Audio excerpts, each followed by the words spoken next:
mag-share ta regarding information about GFCI. Ang GFCI po stands for Ground Fault Circuit Interrupter o outlet. Outlet ni siya nga na breaker. If once na ground or nawiran nimo ang isa ka laiban ni trip gini siya.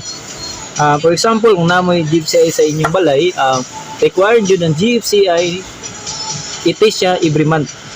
For example, kung wala mo kabalo, ano tadaan na power, tapos i-trip ninyo, i-test ninyo kung ga-trip pa ba. Diri mo sa test means okay pa ang inyong GFCI.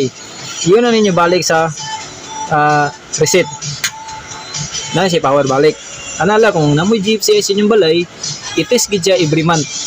I-test siya kanina duty sa GFCI ang color coding kay katong itom for test na siya kung ga-trip pa ba. Tas kaning blue